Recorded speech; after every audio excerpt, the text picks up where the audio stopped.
स्वागत है आप सभी का जीके जी इस गुरु में। तो आज हम लोग फिजिक्स के बहुत ही महत्वपूर्ण चैप्टर यांत्रिकी को देखेंगे। ठीक है, इसके पहले भी लूसेंट से ही आधुनिक भारत के इतिहास को पूरा खत्म कर दिया गया है, तो उसको भी आप लोग जाकर प्लेलिस्ट में देख सकते हैं। और आज हम लोग फिजिक्स स्टार्ट करने वाले हैं, तो फिजिक्स में पहला चैप्टर हम लोग यांत्रिकी को देखेंगे।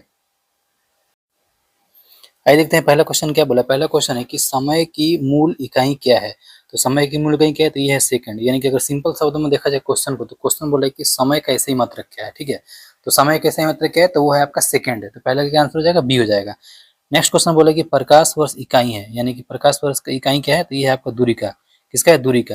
नेक्स्ट क्वेश्चन है कि बल की एसआई यूनिट क्या है। तो बल के एसआई यूनिट क्या है, तो बल के एसआई यूनिट की बात करें तो ये आपका न्यूटन। क्या है, न्यूटन।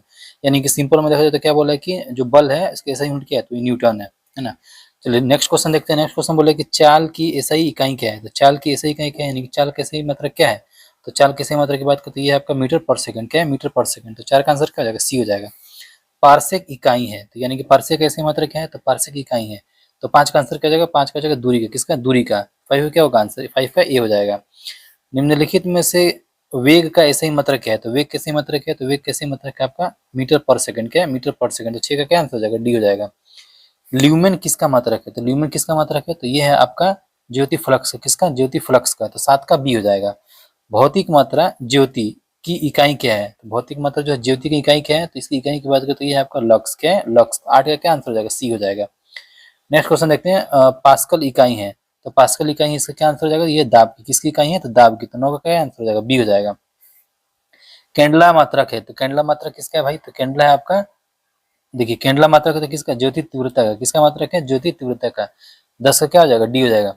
ऊर्जा की एसआई इकाई क्या है, यानी कि ऊर्जा की एसआई इकाई है ना। तो 11 का आंसर हो जाएगा, तो ये आपका जूल। क्या हो जाएगा, जूल हो जाएगा। नेक्स्ट क्वेश्चन देखते हैं।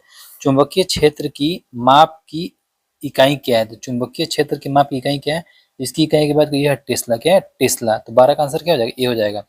हेड्ज है ना, इसको एच जेड से लिखते हैं। क्या मापने की यूनिट है, तो बताइए क्या मापने की यूनिट है, तो ये है आपका तरंगों की आवृत्ति। तरंगों की आवृत्ति। तो तेरह का आंसर क्या हो जाएगा, तेरह का आंसर डी हो जाएगा। नेक्स्ट क्वेश्चन देखते हैं। विद्युत धारा का एसआई मात्रक क्या है, तो विद्युत धारा का एसआई मात्रक क्या है, तो इसका एसआई मात्रक की बात की है एम्पियर। क्या है, एम्पियर। तो 14 का डी हो जाएगा। एसआई पद्धति में लेंस की शक्ति की इकाई क्या है, तो बताइए लेंस की शक्ति की इकाई क्या है, तो इसकी इकाई की बात करें तो ये डायोप्टर। क्या है, डायोप्टर। 15 का आंसर क्या हो जाएगा, बी हो जाएगा। ध्वनि की तीव्रता मापने की इकाई क्या है, तो बताइए ध्वनि की तीव्रता मापने की इकाई है, तो 16 के आंसर की बात ये हो जाएगा आपका डेसिबल। क्या है, डेसिबल। 16 का डी हो जाएगा। लेंस की ऑप्टिकल पावर है ना, यानी कि प्रकाशीय शक्ति के लिए माप की इकाई क्या है, तो बताइए इसकी इकाई क्या है, तो ये है आपका डायोप्टर। क्या है, डायोप्टर। 17 का आंसर, 17 का डी हो जाएगा। चलो नेक्स्ट देखते हैं। नेक्स्ट क्वेश्चन बोले कि विद्युत आवेश की एसआई इकाई है, तो विद्युत आवेश की एसआई इकाई क्या है, तो 18 का आंसर की बात ये हो जाएगा आपका कूलम। क्या है, कूलम है। तो 18 का सी हो जाएगा। नेक्स्ट क्वेश्चन बोले कि निम्नलिखित में से कौन सा तापमान का एसआई मात्रक है, तो बताइए तापमान का एसआई मात्रक क्या है, तो ये है आपका केल्विन। क्या है, केल्विन। 19 क्या हो जाएगा, 19 का सी हो जाएगा। विद्युत ऊर्जा की व्यापारिक इकाई है, तो बताइए विद्युत ऊर्जा की व्यवसायिक इकाई है, तो बताइए 20 का क्या आंसर हो जाएगा। 20 का आंसर तो किलोवाट प्रति घंटा। क्या होगा, किलोवाट प्रति घंटा। तो 20 का डी हो जाएगा। संवेग का एसआई मात्रक है, तो बताइए संवेग का एसआई मात्रक है, तो संवेग के एसआई मात्रक की बात करें तो ये हो जाएगा आपका केजी, केजी पर सेकंड हो जाएगा। केजी पर सेकंड, केजी मीटर पर सेकंड हो जाएगा। तो 21 का बी हो जाएगा। नेक्स्ट क्वेश्चन देखते हैं। निम्नलिखित में से कौन सा कथन सही नहीं है ना, कथन सही नहीं है बात कर रहा है। तो 22 की बताइए क्या आंसर है। 22 की बात करें तो ये प्रकाश वर्ष समय का इकाई है, ये क्या है, ये सही नहीं है। बाकी सब क्या है, सही है। इसमें सही नहीं पूछ रहा था, तो 22 का आंसर क्या हो जाएगा, ए हो जाएगा। नेक्स्ट क्वेश्चन देखते हैं कि निम्नलिखित में से कौन सी एसआई निम्नलिखित में से कौन सी ऊर्जा की एसआई मात्रक नहीं है, तो बताइए ऊर्जा की इकाई नहीं है, यानी कि एसआई मात्रक बोलते हैं। ऊर्जा की इकाई कौन सी नहीं है, तो इसकी बात करें तो ये आपका हो जाएगा न्यूटन। क्या है, न्यूटन है। किसका है, न्यूटन, बल का है। तो 23 का आंसर क्या हो जाएगा, 23 का बी हो जाएगा। नेक्स्ट क्वेश्चन देखते हैं। नेक्स्ट क्वेश्चन बोलते हैं कि दीप्त तीव्रता, इसको ल्यूमिनियस इंटेंसिटी भी बोलते हैं, ठीक है, को मापने के लिए एसआई इकाई क्या है, तो बताइए 24 का क्या आंसर हो जाएगा, तो ये है आपका कैंडेला। क्या है, कैंडेला। चलिए नेक्स्ट क्वेश्चन देखते हैं। नेक्स्ट क्वेश्चन बोला कि ध्वनि प्रदूषण को किस इकाई में मापा जाता है, बताइए ध्वनि प्रदूषण किस इकाई में मापा जाता है, तो ये मापा जाता है डेसिबल में। किसमें, डेसिबल में। 25 का ए हो जाएगा। विशिष्ट प्रतिरोध का एसआई मात्रक क्या होता है, बताइए विशिष्ट प्रतिरोध का एसआई मात्रक क्या होता है, इसके एसआई मात्रक की बात करते ये हो जाएगा आपका ओम मीटर। क्या हो जाएगा, ओम मीटर। किए गए कार्य की इकाई क्या है, बताइए किए गए कार्य की इकाई क्या है, तो किए गए कार्य की इकाई की बात करें तो ये हो जाएगा जूल। क्या हो जाएगा, जूल। 27 का बी हो जाएगा। वाट की इकाई है, बताइए वाट जो है की इकाई है। 28 का आंसर हो जाएगा, तो ये हो जाएगा आपका शक्ति का। किसकी, शक्ति का। 28 का डी हो जाएगा।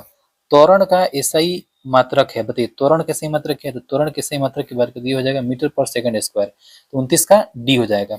निम्नलिखित में से किन दो राशियों की विमाएं समान है? बताइए। 30 का क्या आंसर हो जाएगा? 30 का आंसर होता है कार्य का और बल आघूर्ण का क्या होगा? ऐसा यूनिट का तो सेम होता है। 30 का क्या आंसर? 30 का ए हो जाएगा। नेक्स्ट क्वेश्चन देखते हैं। सूची ए को क्या करना है? सूची 2 के साथ सुमेलित करना है ना, सही उत्तर का चयन भी करना है। तो सूची 1 में दिया हुआ है आपका दूरी, पदार्थ की मात्रा, विद्युत आवेश की मात्रा और ऊर्जा। और सूची 2 में दिया हुआ है कि ऐसा ही मात्रा की इकाई दिया हुआ है ना, ओम है, कूलम है, प्रकाश वर्ष है और वाट घंटा है। तो बताइए 31 का क्या आंसर हो जाएगा? तो 31 के आंसर की बात करें तो ये हो जाएगा आपका, देखिए 3 1 2 4 है ना, क्या हो जाएगा? इसका हो जाएगा 3, इसका हो जाएगा 3 1, फिर हो जाएगा 2, फिर हो जाएगा 4। यानी कि दूरी का क्या है? दूरी का प्रकाश वर्ष है, पदार्थ की मात्रा क्या है? मोल है, और विद्युत आवेश की मात्रा क्या है? कूलम है, और ऊर्जा क्या है? वाट घंटा है। तो 31 का क्या आंसर हो जाएगा? ए हो जाएगा। चलो नेक्स्ट क्वेश्चन देखते हैं। नेक्स्ट में वही है, सूची 1 दिया है जिसमें भौतिक राशि है, सूची 2 में इकाई दिया है, बताना है कि आपका कौन सा सही है। त्वरण दिया है, बल दिया है और कृतिकार दिया है और आवेग दिया है। तो बताइए 32 का क्या आंसर होगा? 32 का आंसर की बात करें, इसका आंसर हो जाएगा, देखिए 4 3 1 2, इसका हो जाएगा 4 3 1 और 2। यानी कि त्वरण का क्या है? त्वरण की बात करें तो मीटर प्रति सेकंड स्क्वायर हो जाएगा। उसके बाद से बल का क्या है? बल का न्यूटन है। और कृत कार्य का क्या है? इसका जूल है। और उसके बाद से आवेश का क्या है? आवेग का आपका न्यूटन सेकंड है। इस तरह से 32 का क्या आंसर हो जाएगा? डी हो जाएगा। चलिए नेक्स्ट क्वेश्चन देखते हैं। प्लांक के अचर में किसका आयाम होता है? तो बताइए 33 का क्या आंसर हो जाएगा? 33 का आंसर की बात करिए हो जाएगा कोणीय गति का। क्या हो जाएगा? कोणीय गति। 33 का क्या हो जाएगा? सी हो जाएगा। नेक्स्ट क्वेश्चन है कि एक लड़की झूले पर बैठी स्थिति में झूला झूल रही है। उस लड़की के खड़े हो जाने पर दोलन का आवर्तकाल, बताइए दोलन का आवर्तकाल क्या प्रभाव पड़ेगा? तो इसके बाद तो ये हो जाएगा कम हो जाएगा। क्या हो जाएगा? कम हो जाएगा। इसका आवर्तकाल क्या हो जाएगा? कम हो जाएगा। तो 34 का ए हो जाएगा आंसर। घूर्णन करती एक गोल मेज पर अचानक एक लड़की आकर बैठ जाती है। मेज के कोणीय वेग पर क्या प्रभाव पड़ेगा? बताइए क्या प्रभाव पड़ेगा? तो ये आपका प्रभाव पड़ेगा कम हो जाएगा। क्या हो जाएगा? कम हो जाएगा। तो 35 का आंसर क्या हो जाएगा? ए हो जाएगा। यदि किसी चलती हुई वस्तु के वेग को दुगुना कर दिया जाए तो उसका या उसकी, है ना, क्या होगा? तो उसकी गति ऊर्जा दुगुनी हो जाएगी कि चारगुनी हो जाएगी? क्या होगी? बताइए 36 का क्या आंसर हो जाएगा? तो ये हो जाएगा आपको, उसकी गति ऊर्जा 4 गुनी हो जाएगी। तो 36 का क्या हो जाएगा? सी हो जाएगा। नेक्स्ट क्वेश्चन देखते हैं। किसी पिंड के द्रव्यमान तथा भार में अंतर होता है, क्योंकि, तो क्यों अंतर होता है? तो इसके अंतर की बात करें तो ये हो जाएगा आपका, द्रव्यमान स्थिर रहता है जबकि भार परिवर्तनीय होता है। तो 37 का क्या आंसर हो जाएगा? बी हो जाएगा। नेक्स्ट क्वेश्चन देखते हैं। किसी भी स्थिर या गतिशील वस्तु की स्थिति और दिशा में तब तक कोई परिवर्तन नहीं होता है जब तक उस पर कोई बाह्य बल ना सक्रिय ना हो। यह है, यानी कि यह न्यूटन के नियम की बात करें तो यह न्यूटन कौन सा नियम में ये बोला गया है? तो इसकी बात करें तो ये हो जाएगा न्यूटन गति का विषय, यानी कि प्रथम नियम में बोला गया है। तो 38 क्या हो जाएगा? ये हो जाएगा। नेक्स्ट क्वेश्चन देखते हैं। किसी असंतुलित बल द्वारा किसी पिंड में उत्पन्न त्वरण, है ना, तो बताइए उत्पन्न त्वरण क्या होगा? इसका आंसर उत्पन्न त्वरण बल के अनुक्रमानुपाती होता है। तो 39 क्या हो जाएगा? 39 का बी हो जाएगा। चलिए नेक्स्ट क्वेश्चन देखते हैं। न्यूटन के गति के तीसरे नियम के अनुसार क्रिया तथा प्रतिक्रिया के संबंधित बल, तो क्या होता है इसका संबंधित बल की बात करें तो ये देखिए 40 का आंसर की बात करें तो ये हो जाएगा आपका, हमेशा भिन्न भिन्न वस्तुओं पर ही लगे होने चाहिए। तो 40 का क्या आंसर है? 40 का सी हो जाएगा। नेक्स्ट क्वेश्चन देखते हैं। नेक्स्ट क्वेश्चन बोला न्यूटन के किस नियम के अनुसार, है ना, प्रकृति में प्रत्येक क्रिया, यानी कि प्रकृति में प्रत्येक क्रिया बल की बात करें के लिए एक समान विपरीत प्रतिक्रिया होती है। यानी कि देखिए इसमें बोल रहा है ना, क्वेश्चन सिंपल साधारण भाषा में अगर समझाया जाए तो बोले कि न्यूटन के किस नियम में बोला गया है कि बल के विपरीत और प्रतिक्रिया होती है। यानी कि देखिए प्रकृति में प्रत्येक बल के विपरीत एक प्रतिक्रिया होती है, यानी कि समान और विपरीत प्रतिक्रिया होती है। तो ये हो जाएगा न्यूटन के तीसरे नियम में। किस नियम में? तीसरे में। तो 41 क्या आंसर हो जाएगा? बी हो जाएगा। चलिए अब नेक्स्ट क्वेश्चन देखते हैं। नेक्स्ट क्वेश्चन बोला जल में तैरना न्यूटन की किस गति के नियम के कारण संभव है? तो बताइए कौन सी गति के कारण संभव है? तो ये है आपका तृतीय गति के नियम के संभव है। तो 42 से क्या हो जाएगा? सी हो जाएगा। नेक्स्ट क्वेश्चन देखते हैं। कोई पिंड तब तक विरामावस्था में ही बना रहेगा जब तक उस पर कोई बल, है ना, जब तक उस पर कोई बाह्य बल कार्य नहीं करता। यह किसका कथन है? तो बताइए किसका कथन है? ये न्यूटन का कथन है। किसका कथन? न्यूटन का कथन। तो 43 का क्या आंसर हो जाएगा? ए हो जाएगा। चलिए नेक्स्ट क्वेश्चन देखते हैं। बल की परिभाषा आती है न्यूटन के गति के पहले नियम से, है ना, यानी कि 44 का क्या आंसर हो जाएगा? 44 का ए हो जाएगा। चलिए नेक्स्ट क्वेश्चन देखते हैं। नेक्स्ट क्वेश्चन बोला किसी पिंड के उस गुणधर्म को क्या कहते हैं जिसमें वह सीधी रेखा में विराम या एक समान गति की स्थिति में किसी भी परिवर्तन का विरोध करती है? तो बताइए 45 का क्या आंसर हो जाएगा? तो ये आपका आंसर हो जाएगा जड़त्व। क्या हो जाएगा? जड़त्व। 45 का बी हो जाएगा। नेक्स्ट देखते हैं। किस नियम को जड़त्व का नियम भी कहा जाता है? तो बताइए किस नियम को जड़त्व का नियम भी कहा जाता है? तो ये आपका न्यूटन गति के प्रथम नियम को कौन सा नियम कहते हैं? जड़त्व का नियम भी कहा जाता है। 46 का आंसर हो जाएगा? ए हो जाएगा। नेक्स्ट क्वेश्चन देखते हैं। गाड़ी खींचता हुआ घोड़ा किस बल के कारण आगे बढ़ता है? तो बताइए किस बल के कारण आगे बढ़ता है? तो ये है आपका पृथ्वी द्वारा घोड़े के पैरों पर आरोपित बल से। तो 47 का क्या आंसर हो जाएगा? डी हो जाएगा। नेक्स्ट क्वेश्चन देखते हैं। चलते हुई बस पर जब अचानक ब्रेक लगती है तो उसमें बैठे हुए यात्री आगे की दिशा में गिरते हैं। इसको किसके द्वारा समझाया जा सकता है? बताइए इसको किसके द्वारा समझाया जा सकता है? ये समझाया जाता है न्यूटन के पहले नियम के द्वारा। तो 48 का क्या आंसर हो जाएगा? बी हो जाएगा। निम्नलिखित में से रॉकेट किस सिद्धांत पर कार्य करता है? तो बताइए रॉकेट किस सिद्धांत पर कार्य करता है? तो ये करता है गति के संरक्षण के नियम पे, यानी कि ऊंचा से क्या हो जाएगा? सी हो जाएगा। नेक्स्ट क्वेश्चन है, अश्व यदि एकाएक चलना प्रारंभ कर दे तो अश्वारोही के गिरने की आशंका का कारण है। तो बताइए इस गिरने की आशंका कारण क्या है? तो ये है आपका विराम जड़त्व। क्या है? विराम जड़त्व। 50 का क्या आंसर हो जाएगा? सी हो जाएगा। नेक्स्ट क्वेश्चन है कि क्रिकेट का खिलाड़ी तेजी से आती हुई बॉल को क्यों अपने हाथ को पीछे खींच करके पकड़ता है? तो बताइए कौन क्या आंसर हो जाएगा? तो क्यों पीछे खींच करके पकड़ता है? तो ये पकड़ता है आपका बॉल विश्राम की स्थिति में आ सकती है, इसीलिए ऐसा करता है। तो इक्यावन क्या आंसर हो जाएगा? इक्यावन का ए हो जाएगा। नेक्स्ट क्वेश्चन देखते हैं। नेक्स्ट क्वेश्चन बोला बल गुणनफल है। तो बल गुणनफल है, तो बताइए 52 क्या आंसर हो जाएगा? तो ये है आपका द्रव्यमान और त्वरण का।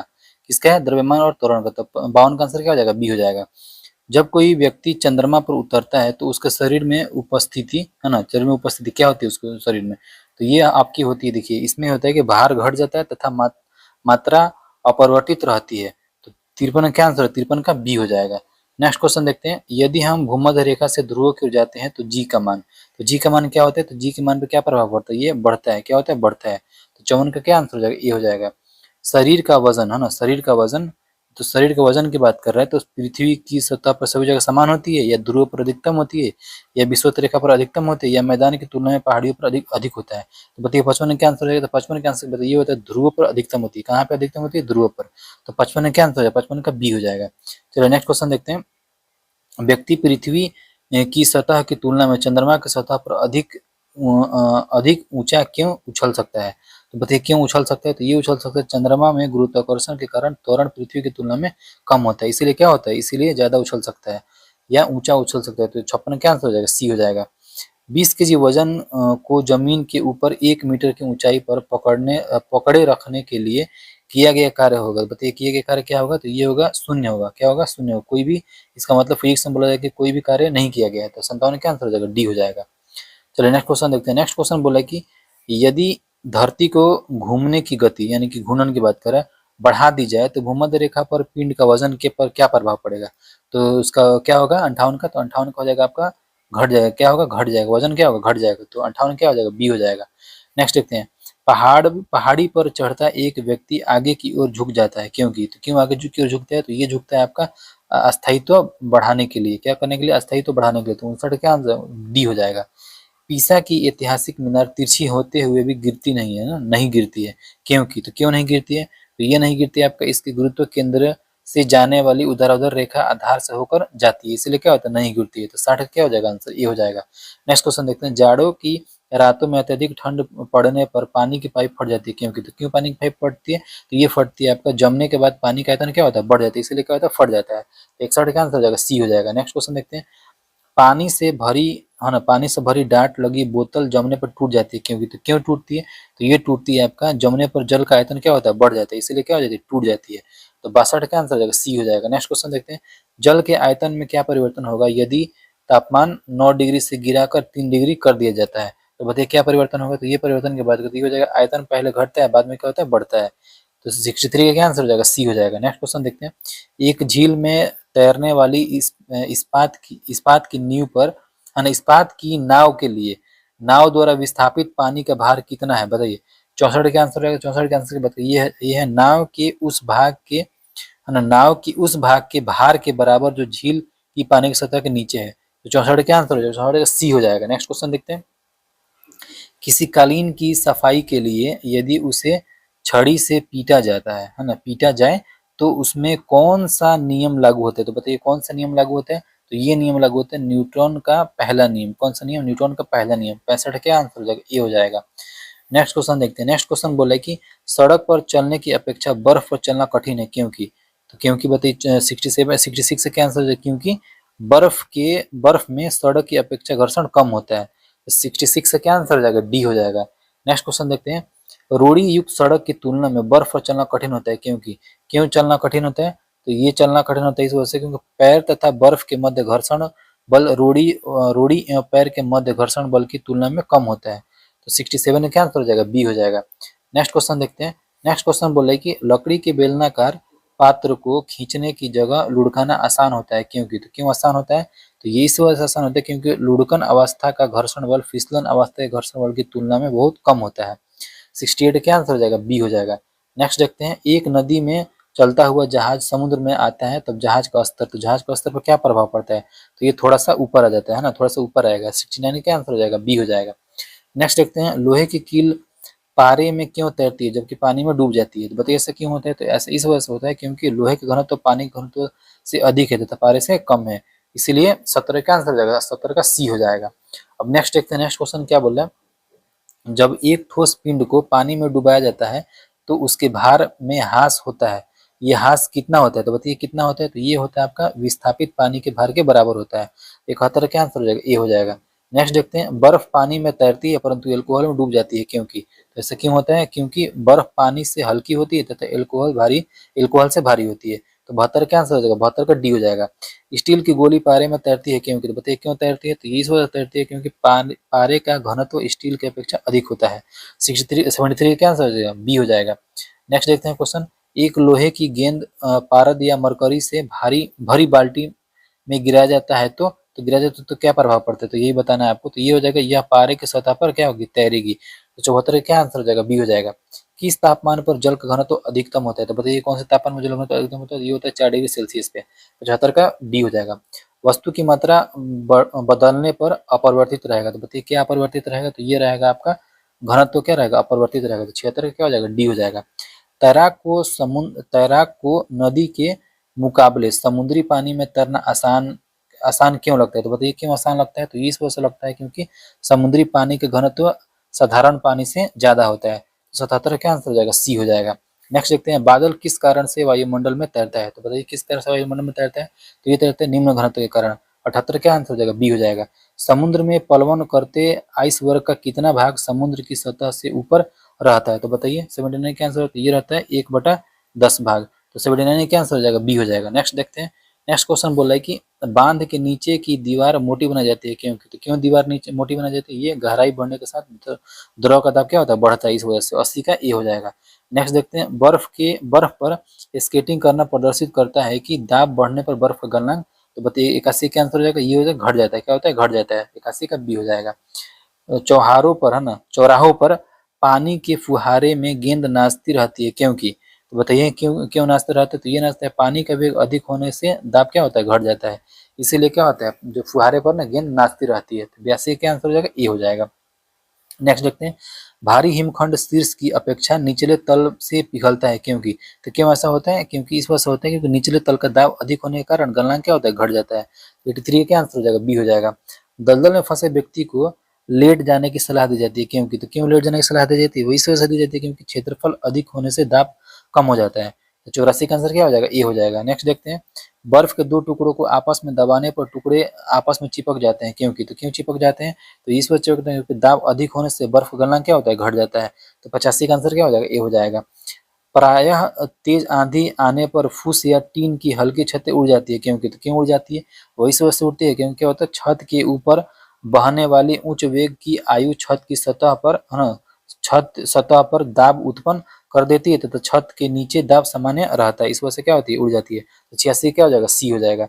नेक्स्ट देखते हैं। रेल की पटरी के नीचे लकड़ी या कंक्रीट की चौड़ी पट्टियां लगाई जाती है क्योंकि, लगाई जाती है जिससे कि, तो उसे क्यों लगाई जाती है, तो ये लगाई जाती है क्योंकि रेल पटरी है ना, रेलगाड़ी द्वारा लगाया गया दाब कम हो जाए, इसी वजह से क्या होता है कि है ना, लकड़ी या कंक्रीट की चौड़ी पट्टियां लगाई जाती है कहाँ पे, रेल की पटरी के नीचे। तो 87 का आंसर हो जाएगा, डी हो जाएगा। नेक्स्ट क्वेश्चन बोलेगा पहाड़ों पर कभी कभी व्यक्तियों का नाक व मुंह से खून निकलने लगता है क्योंकि, तो क्यों खून निकलने लगता है, क्योंकि क्या होता है, ऊंचाई बढ़ने के साथ वायुमंडलीय दाब क्या होता है, घट जाता है, इस वजह से क्या होता है, नाक से खून निकलने लगता है। तो 88 का क्या आंसर हो जाएगा, डी हो जाएगा। हवाई जहाज में फाउंटेन पेन से स्याही बाहर निकल जाती है क्योंकि, तो क्यों स्याही बाहर निकल जाती है, क्योंकि ऊंचाई बढ़ने से वायु दाब क्या होती है, घट जाती है या कमी आती है। 89 क्या आंसर हो जाएगा, ए हो जाएगा। नेक्स्ट देखते हैं। यदि पृथ्वी का द्रव्यमान वही रहे और त्रिज्या 1% कम हो जाए तो पृथ्वी के तल पर जी का मान, तो पृथ्वी के तल पर जी का मान का क्या होगा, तो ये हो जाएगा आपका 2% बढ़ जाएगा, क्या हो जाएगा, 2% बढ़ जाएगा। तो 90 का आंसर होगा, बी हो जाएगा। नेक्स्ट देखते हैं, ऊंचाई की जगह पर पानी 100 डिग्री से नीचे तापमान पर क्यों उबलता है? तो बताइए क्यों उबलता है? तो ये उबलता है क्योंकि वायुमंडलीय दाब कम हो जाता है, अतः उबलने के बिंदु नीचे आ जाती है। तो 91 क्या आंसर हो जाएगा? ए हो जाएगा। नेक्स्ट देखते हैं, साबुन के बुलबुले के अंदर का दाब। तो साबुन के अंदर के बुलबुले का दाब क्या होता है? वायुमंडलीय दाब से अधिक होता है। तो 92 का आंसर ए हो जाएगा। नेक्स्ट देखते हैं, हम दलदली सड़कों पर क्यों फिसलते हैं? तो बताइए हम दलदली सड़कों पर क्यों फिसलते हैं? ये घर्षण की कमी के कारण फिसलते हैं। 93 क्या आ जाएगा? सी हो जाएगा। जब बैरोमीटर का पारा अचानक गिर जाए तो यह किस बात का घोतक है? तो बताइए किस बात का घोतक है? तो ये है आपका आंधी या झंझावत की संभावना का संकेतक है। 94 क्या आंसर हो जाएगा? सी हो जाएगा।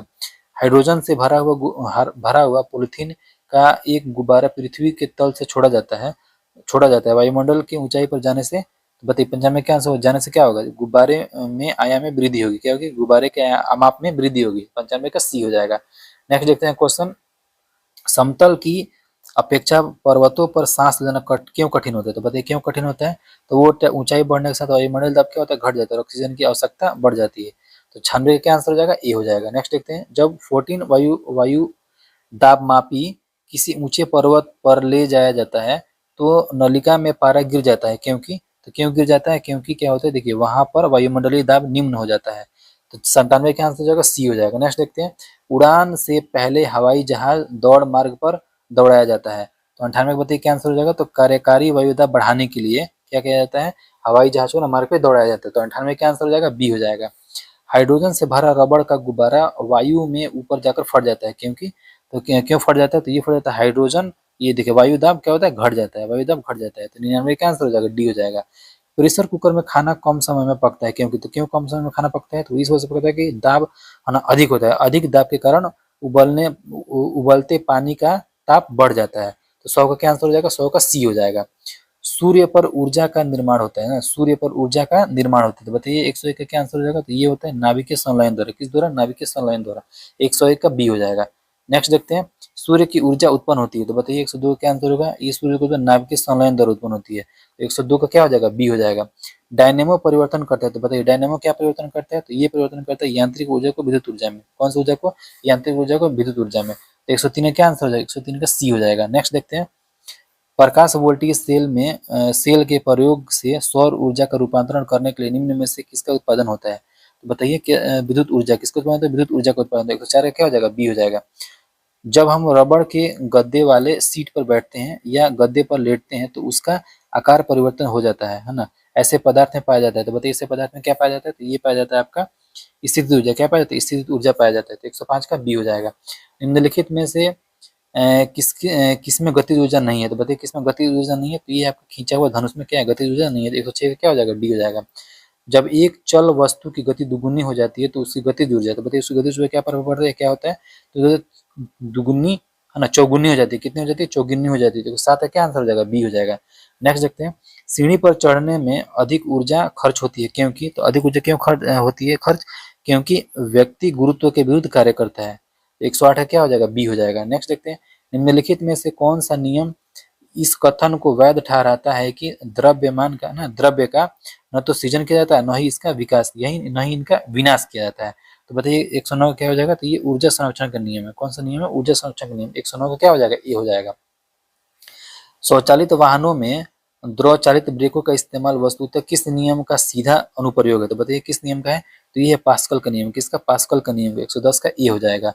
नेक्स्ट देखते हैं, रेल की पटरियां अपने वर्कों पर किस कारण से ब्रेक की गई होती है? तो बताइए किस कारण से ब्रेक की गई होती है? तो 111 का आंसर की बात ये हो जाएगा आपका, रेलगाड़ी के भार के क्षैतिज घटक से आवश्यक अभिकेंद्रीय बल प्राप्त किया जा सके। तो 111 क्या हो जाएगा? सी हो जाएगा। नेक्स्ट देखते हैं क्वेश्चन, नेक्स्ट देखते हैं, साइकिल चलाने वाला मोड़ लेते, देखिए साइकिल चलाने वाला मोड़ लेते समय क्यों झुकता है? तो बताइए क्यों झुकता है? तो ये झुकता है आपका, वह झुकता है ताकि गुरुत्व केंद्र आधार के अंदर बने रहे, वह उसे गिरने से बचाएगा। तो 112 के आंसर हो जाएगा? बी हो जाएगा। नेक्स्ट क्वेश्चन देखते हैं, कोई साइकिल सवार किसी मोड़ में घूमता है तो वह, तो बताइए तो वह क्या होता है? अंदर की ओर झुक जाता है। 113 क्या हो जाएगा? बी हो जाएगा। नेक्स्ट देखते हैं, जब दूध को प्रबल ढंग से मथा जाता है तो उसमें से क्रीम किस कारण से अलग हो जाती है? तो बताइए किस कारण से अलग हो जाती है? तो ये हो जाती है अपकेंद्रीय बल के कारण। तो 114 क्या आंसर हो जाएगा? ए हो जाएगा। इस तरह से हम लोगों ने फिजिक्स के यांत्रिकी चैप्टर का जो है ना आधा ही क्वेश्चन देखा है, और इसका पूरा क्वेश्चन जो है पार्ट 2 एक वीडियो लाया जाएगा, उसमें इसको पूरा कवर करा दिया जाएगा। तो मिलते हैं नेक्स्ट वीडियो में। जय हिंद, जय भारत।